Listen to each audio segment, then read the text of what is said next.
இயேசு ஜீவிக்கிறார். சுவிசேஷ ஊழியம் வழங்கும் ஜீவ வார்த்தைகள். கிறிஸ்துவுக்குள் பிரியமானவர்களே, ஆண்டவர் இயேசு கிறிஸ்து நாமத்தில் உங்களை யாவரையும் அன்போடு வாழ்த்து வரவேற்கிறோம்.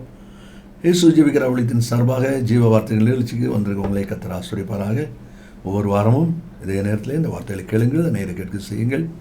ஊழியத்திலே பயன்படுத்த விரும்பினாலும் எங்களுடைய வெளியீடு தேவையானாலும் எங்களுடைய தொடர்புகள் நாம் ஒருமித்து அவர் நாமத்தை உயர்த்துவோமாக. இந்த நாளில் தேவன் நமக்கு தருகிற வார்த்தை நான் வாசிக்கிறேன், ஜெபத்துடன் கேளுங்கள். வெளிப்படுத்தல் 3ஆம் அதிகாரம் 9ஆம் வசனம், அதனுடைய கடைசி பகுதியில், நான் உன்மேல் அன்பாயிருக்கிறதை அறிந்து கொள்ளும்படி செய்வேன். நான் உங்கள் மேல் அன்பாயிருக்கிறதை ஜனங்கள் அறிந்து கொள்ளும்படி, குடும்பம் அறிந்து கொள்ளும்படி, உங்களுக்கு எதிராக இருக்கிறவர்கள் அறிந்து கொள்ளும்படி, உங்களுக்கு வேதனை கொடுக்கிறவர்கள் அறிந்து கொள்ளும்படி செய்வேன் என்று ஆண்டவர் சொல்கிறார். இந்த வார்த்தையில் கேட்கிற அன்பு நேச பிள்ளைகளே, இன்றைக்கி இந்த வார்த்தையில் கேட்டுக்கொண்டிருக்கிற உங்களுடைய மனம், இருதயம், எண்ணங்கள் எவ்விதமாக இருக்கிறது என்பதை யோசித்து பாருங்கள். எத்தனை நன்மை நான் செய்தோம், ஏன் என்னை பயக்கிறார்கள்? எத்தனை காரியத்தில் அவருடைய அனுகூலமான காரியங்களை, அவருடைய மன விருப்பத்தை நான் நிறைவேற்றியிருக்கிறேன், ஆனாலும் இந்த ஜனங்கள் புரியாமல் இருக்கிறார்களே, இப்படிப்பட்ட ஒரு வித்தியாசமான நினைவோடு இருக்கிறார்கள் என்று சொல்லி வேதனையோடு இருக்கிற, மன பாரத்தோடு இருக்கிற உங்களை கர்த்தர் அறிகிறார். அவர் சொல்கிறார், நான் உங்கள் மேல் அன்பாக இருக்கிறதை அந்த ஜனங்கள் அறியும்படி செய்வேன் என்று சொல்லி ஆண்டோடைய வார்த்தை சொல்வதை நாம் அதில் பார்க்கிறோம். 1 யோவான் 4:16, அன்பிலே நிலைத்திருக்கிறவன் தேவனில் நிலைத்திருக்கிறான், தேவனும் அவனில் நிலைத்திருக்கிறார் என்று சொல்லி தேவனுடைய வார்த்தை சொல்வதை பார்க்கிறோம். பவுல் மூலமாக கொரிந்தி சபையாருக்கு நிருபத்தை ஆண்டவர் எழுதும்போது 2வது நிருபத்தில் 12வது அதிகாரம் 15வது வசனத்தில் வாசிக்கும்போது விதமாய் எழுதப்பட்டிருக்கிறதை பார்க்க முடியும்.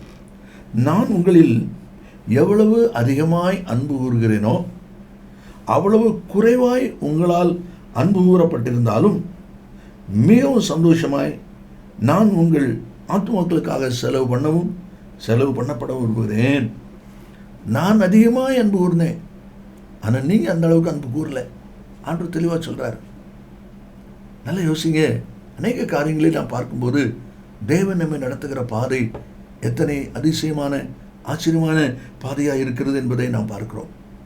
தீமோத்தேயுக்கு பவுல் எழுதும்போது 2வது நிருபத்தில் 2ஆம் அதிகாரம் 13வது வசனத்தில், நாம் உண்மை இல்லாதவர்களாக இருந்தும் அவர் உண்மையுள்ளவராக இருக்கிறாரே. நாம் அநேக சமயங்களிலே வார்த்தைகளிலே தவறிவிடுகிறோம், சொல்வதை நிறைவேற்றாமல் விட்டுவிடுகிறோம். ஆனால் ஆண்டவர் உண்மையுள்ளவராக இருக்கிறார், வாக்கு மாறாதவராக இருக்கிறார். இவை எல்லாமே தேவன் நம்மளோடு கூட இருக்கிறார் என்பதை குறித்து ஜனம் அறியும்படியான ஒரு காரியத்தை செய்வேன் என்று சொல்கிறார். எரேமியா 1ஆம் அதிகாரம் 19ஆம் வசனத்தில், உன்னை ரட்சிக்கும்படிக்கு நான் உன்னுடனே கூட இருக்கிறேன் என்று சொல்வதையும் நாம் அதில் பார்க்கிறோம். வேதாந்தத்திலிருந்து 2-3 அனுபவங்களை வேகமாக நாம் வாசித்து ஜெபிக்க போகிறோம். அதாவது, ஜனங்கள் மத்தியிலே நான் உன்னோடு அன்பாக இருக்கிறேன் என்பதை அறிந்து கொள்ளும்படி செய்வேன் என்று சொல்கிறாரே, எப்படி இந்த காரியத்தை அவர் நிறைவேற்றுகிறார்? வேகமாக 2-3 காரியங்களை நாம் வாசிக்க போகிறோம். முதலாவதாக யாத்திராகமம் 14ஆம் அதிகாரத்துக்கு நேராக நாம் வரும்பொழுது, இஸ்ரவேல் ஜனங்களை ஆண்டவர் எகிப்திலிருந்து கானானுக்கு கொண்டு வரும்படியான ஆயத்தத்தை செய்கிறார். செங்கடல் முன்னே இருக்கிறது, பார்வோனுடைய சேனை விரட்டி கொண்டு வருகிறது. இப்படிப்பட்ட நெருக்கடியான ஒரு நிலையிலே ஜனம் மாட்டிக்கொண்டார். ஆனால் கர்த்தர் ஆச்சரியமாய் மோசேயின் மூலமாக செங்கடலை பிளக்க பண்ணி அதன் வழியாக கொண்டு வருகிறார்.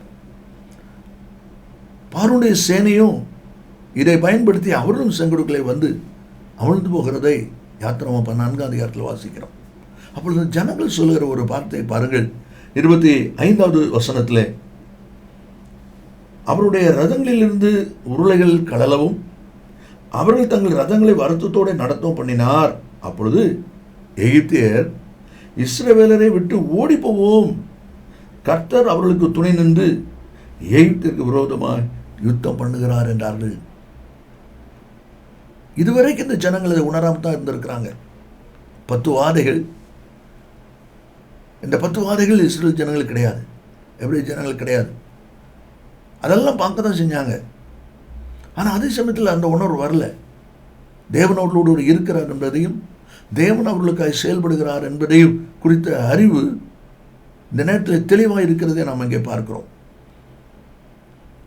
ஆண்டவர் செங்கலுக்குள்ளே அவர்களை அமிழ்த்து போடுகிற அந்த நிலை வரும்போது அந்த ஜனம் சொல்லுது, இஸ்ரவேலுக்கு ஓடி போவோம், கர்த்தர் அவர்களுக்கு துணை நின்று யுத்தம் பண்ணுகிறார் என்று சொல்லி அந்த ஜனங்கள் சொல்வதை பார்க்கிறோம். அந்த வார்த்தையில் கேட்கிற அன்பு நேச பிள்ளைகளே, அன்றைக்கு அந்த ஜனங்களுக்கு ஒரு துணை நின்று யுத்தம் பண்ணின தேவன் உங்களுக்காக யுத்தம் பண்ணுகிற தேவன். ஒருவேளை அமைதலாக இருக்கிறார் நினைக்கிறீங்களா? ஆண்டவருக்கு தெரியாதது போல இருக்கிறது என்று நினைக்கிறீங்களா? சத்துருடைய காரியம் கொடிகட்டி பறக்குது அப்படின்னு நினைக்கிறீங்களா? எல்லாவற்றுக்கும் முடிவு சமீபமாயிற்று. இனி இதுவரை பொறுத்திருந்த ஆண்டவர் இனி பொறுத்திருப்பதில்லை. அவர் சொல்லுகிறார், உன்னோடு கூட நான் இருக்கிறேன், நான் அன்பாக இருக்கிறேன் என்பதை அந்த ஜனம் உணரும்படி செய்ய போகிறேன், உணரும்படி செய்ய போகிறேன். இதுவரைக்கும் நீங்கள் தோல்வியை சந்திச்சிங்க, போராட்டத்தை சந்திச்சிங்க. ஆனால் இனி ஒரு மாற்றத்தை நீங்கள் பார்ப்பீங்க. அதை தான் தேவனுடைய வார்த்தை சொல்வதை அதிலே நாம் பார்க்கிறோம். ரெண்டாவதாக 1 சாமுவேல் 5வது அதிகாரம் 7வது வசனத்தை நாம் வாசிக்கும்போது அதில் சொல்லப்பட்டிருக்கிறது, அஸ்தோத்தின் ஜனங்கள் பேசிக்கொள்கிற ஒரு வார்த்தையை நம்மளே பார்க்கிறோம். என்ன பேசிக்கொள்கிறார்கள்? இஸ்ரவேலின் தேவனுடைய கை நமது மேலும் நம்முடைய தேவனாகிய தாகோனின் மேலும் கடினமாக இருக்கிறபடியால் அவருடைய பெட்டி நம்மிடத்தில் இருக்கலாகாது. இஸ்ரவேல் தேவனாகிய கர்த்தருடைய கை நம்மேலும் நம்முடைய தேவனாகிய தாகோன் மேலும் கடினமாக இருக்கிறது. அப்படி என்றால் தேவனுடைய கரமானது தேவ ஜனங்களோடு அனுகூலமாக இருக்கிறது என்பதை இந்த ஜனங்கள் கண்டுகொண்டார்கள். என்ன சம்பவம் என்று சொல்லி நமக்கு இது வாசிக்கும்போது நன்றாவே தெரியும். 4வது அதிகாரம் 5ஆம் வசனத்தில் கர்த்தருடைய உடன்படிக்கை பெட்டி பாளையத்திலே வருகிற போது இஸ்ரவேலர் எல்லாரும் பூமி அதிரத்தக்கதாக மகா ஆர்ப்பரிப்பாய் சத்தமிட்டார்கள் என்று பார்க்கிறோம். யுத்தத்துக்கு கர்த்தருடைய பெட்டியை கொண்டு வந்துட்டாங்க. ஆனால் அந்த நடந்த சம்பவம் என்ன? ஒரு ஆர்ப்பரிப்பு வரும்போது ஜனங்கள்லாம் அந்த பெட்டி கொண்டு வந்து நிமித்தம் கர்த்தர் யுத்தத்துக்கு வருகிறாருங்கிற ஒரு சிந்தியோடு அவங்க இருக்கிறாங்க. ஆனால் அந்த அதிகாரத்தின் முடிவில் நீங்கள் பார்த்தீங்கன்னா 22ஆம் வசனத்தில் தேவனுடைய பெட்டி பிடிபட்டு போனபடினால் என்று சொல்லியிருக்கு. அது பெலிஸ்தருடைய கையில் பிடிக்கப்பட்டு விட்டது. அதை கொண்டு வந்து பெலிஸ்தருடைய தேவனாகிய தாகோன் அந்த ஆலயத்தில் கொண்டு வந்து வைக்கிறத நம்ம அதில் பார்க்குறோம். மறுநாள் வந்து பார்க்குறாங்க, அந்த தாகோன் விழுந்து கிடக்கு. திரும்ப தூக்கி நிப்பாட்டினாங்க. மறுநாள் வந்து பார்க்குறாங்க, பழையபடியும் அது விழுந்து கிடக்கு. இப்போ என்ன இருந்துச்சு? கை உடைஞ்சிக்கிடுச்சு, தலை உடைஞ்சி போச்சு. இப்படி பீஸாக கிடக்கிற ஒரு நிலைமை வருது. இப்போ அவங்க யோசிக்கிறாங்க. அப்போ தான் சொல்கிறாங்க, இஸ்ரவேலுடைய தேவனுடைய கை நம்மேல் பாரமாக இருந்து என்று சொல்லி இந்த வார்த்தை சொல்வதை நம்மளே பார்க்கிறோம். இந்த வார்த்தையில் கேட்கிற அன்பு நேச பிள்ளைகளே, சத்துருடைய ஒரு பிடி, பொல்லாங்கனுடைய ஒரு பிடி நம்மை ஆட்கொண்டு நடத்துகிறது என்கிற ஒரு நிலை உங்களுடைய வாழ்க்கையில் நீங்கள் உணவில்லாமல் கூட இன்றைக்கி ஆண்டவர் சொல்லுகிறார், அந்த சாத்தானுடைய போராட்டத்திலிருந்து, சத்துருடைய பிடியிலிருந்து கர்த்தர் உங்களுக்கு ஜெயம் கொடுப்பதற்கு பொறுப்பானவராக இருக்கிறார். அதை தான் தேவனுடைய வார்த்தையிலே நாம் வாசிக்கிறோம். ஒருவேளை பார்ப்பதற்கு உங்களுக்கு அறியக்கூடாத நிலைமையில் நீங்கள் இருக்கலாம். உங்கள் மன அறிவிலே அதை புரிந்து கொள்ள முடியாத நிலைமை இருக்கலாம். ஆனால் சத்துருக்கள் உணர்றாங்க, உங்களுக்கு விரோதம் பண்ணுற உணர்றாங்க. தேவன் அவர்களுக்கு துணை நிற்கிறார். தேவனுடைய கை நமக்கு விரோதமாக இருக்கிறது என்பதை சத்துருக்கள் உணரும்படி, உங்களுக்கு வேதனை உண்டாக்குன ஜனங்கள் உணரும்படியான காரியத்தை கர்த்தர் செய்கிறார் என்பதை தான் இந்த வார்த்தையிலே நம்ம எல்லாம் வாசிக்கிறோம். அன்பு நேச பிள்ளைகளே, கர்த்தர் நம்மை மறந்து போகிற தேவன் அல்ல. அவருடைய காரியங்களை அறிந்து கொண்டிருக்கிறார். அதனால தான் அவர் சொல்கிறாரு, உண்மையில் நான் அன்பாக இருக்கிறதை அவர்கள் உணரும்படி, அறிந்து கொள்ளும்படி நான் செய்வேன். இதுவரைக்கும் அமைதியாக இருந்தேன், அதனால நமக்கு ஆதரவு இல்லாதது போல நம்மை ஒரு பொருட்டாக அவர் நினைக்கல. இனி அப்படி அல்ல, உன்னோடு கூட நான் இருக்கிறேன், உன் மேலே அன்பாக இருக்கிறேன், உன்னை நடத்தி கொண்டு இருக்கிறேன், உன் காரியத்தை பொருட்படுத்திருக்கிறேன் என்பதை அந்த ஜனம் அறியும்படியான காரியத்தை நான் செய்வேன் என்று சொல்லி சொல்லப்படுகிறது நம்மளே பார்க்கிறோம். இனி 3வது ஒரு அனுபவமாக தானியேலின் புஸ்தகம் 3வது அதிகாரம் 28வது வசனத்தை நாம் வாசிக்கும்போது, நேபுகாத்நேச்சார் இந்த 3 பேரை குறித்த சொல்லப்படுகிற ஒரு சாட்சியை நாம் அதில் பார்க்கிறோம். அந்த சாட்சியோடு கூட அவர் சொல்லுகிற வார்த்தை கவனிங்கள். 28 வசனத்திலே கடைசியிலே சொல்லப்பட்டிருக்கிறது, கர்த்தர் தமது தூதனை அனுப்பி தம்முடைய தாசரை விடுவித்தார். இந்த அக்னி சூழலிலிருந்து இவங்க தப்பி வந்திருக்கிறாங்கன்னு சொன்னால் சாதாரண யாரும் தப்ப முடியாது. ஏன்னா ஏற்கனவே இப்படிப்பட்ட குற்றம் செய்த குற்றவாளிகளை அவங்க போடும்போது அவங்க எரிஞ்சு போயிடுவாங்க. ஆனால் இங்கே 7 மடங்கு அக்னி போடப்பட்டிருக்கிறது. அப்படி 7 மடங்கு அக்னி போடப்பட்ட போதிலும் உலாவுகிறதை அவன் கண்டான் என்று பார்க்கிறோம். ராஜா ஒரு புரிசிலை உண்டாக்கி அதை தான் வணங்கணும்னு சொல்லிட்டாங்க. ஆனால் இந்த 3 பேரும் அதை வணங்கலை. ராஜாவுக்கு கடுமையான கோபம். உங்களை என் கையிலிருந்து தப்பிக்க போகிற தேவன் யார் என்று சொல்லி ஆக்ரோஷமாக அவர் பேசுகிற நிலைமை நம்ம அதில் பார்க்குறோம். ஆக்ரோஷமாக பேசுகிறார். ஆனால் அப்படிப்பட்ட சூழ்நிலையிலும் அவங்க சொல்கிறாங்க, தேவன் எங்கள் தேவன் எங்களை தப்பிக்க வல்லவர் என்று சொல்லி சொல்லுகிற அனுபவத்தை நாம் அதில் பார்க்கிறோம். ஆனால் அப்படிப்பட்ட ஒரு நிலையில் கர்த்தர் அவர்களை தப்புவிக்கிற தேவனாக இருக்கிறார் என்பதை அவர்கள் சொல்லும்போது ராஜாவுக்கு கடுமையான கோபம் வருது. என்னுடைய நாட்டில் என்னுடைய வார்த்தைக்கு கீழ்ப்படியாக இருப்பீங்களா அப்படின்னு சொல்லி 7 மடங்கு அக்னி சூடாக்கி அந்த 7 மடங்கு சூட்டில் தூக்கி போட்டுறதை நம்ம பார்க்குறோம். ஆனால் நடந்தது என்ன? 25 வசனத்தில் நான் வாசிக்கிறோம், அதில் சொல்லப்பட்டிருக்கு, ராஜா அதிர்ந்து போனார், பிரமித்து போனார்னு போட்டிருக்கு.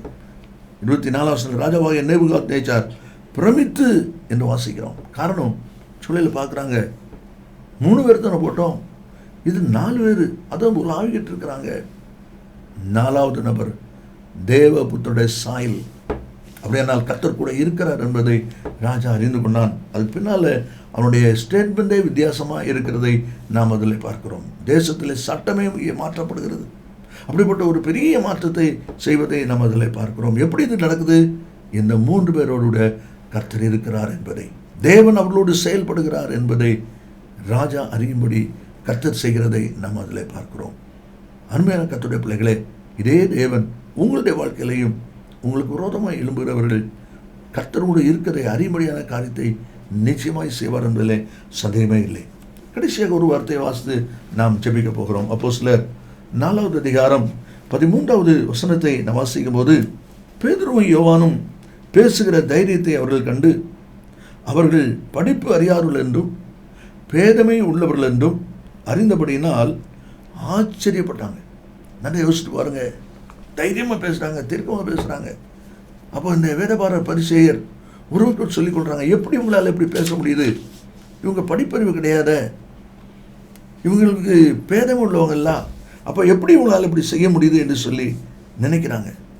இவங்களுடைய காரியத்தை பார்த்த உடனே 4வது அதிகாரத்தில் முதல் 3 வசனத்தை நீங்கள் வாசிப்பீங்கன்னா, பேதுரு பேசுகிறதுக்கு அவங்க மிகுந்த கடும் கோபம் கொண்டு அவனை பிடிச்சி ஜெயிலில் போட்டுடுறாங்க.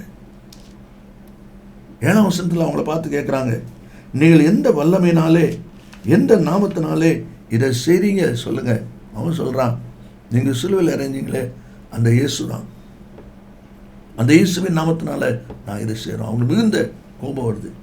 ஆனால் முடிவை நீங்கள் பாருங்கள், அவங்களே பேசிக்கிறாங்க. எப்படி இது நடக்கு?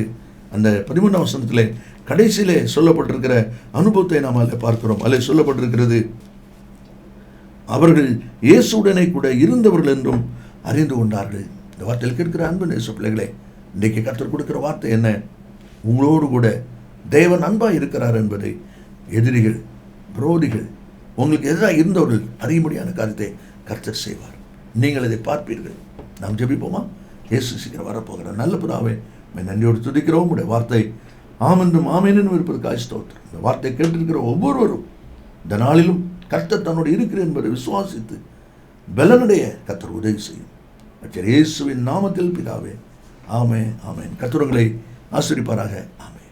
ஜீசஸ் லிவ்ஸ் காஸ்பல் மினிஸ்ட்ரீஸ், சகோதரர் John M Jeyaraj, 123A Dohnavur road, Mavadi, Nellai மாவட்டம், தென்னிந்தியா 627107. செல்போன் 9443113292.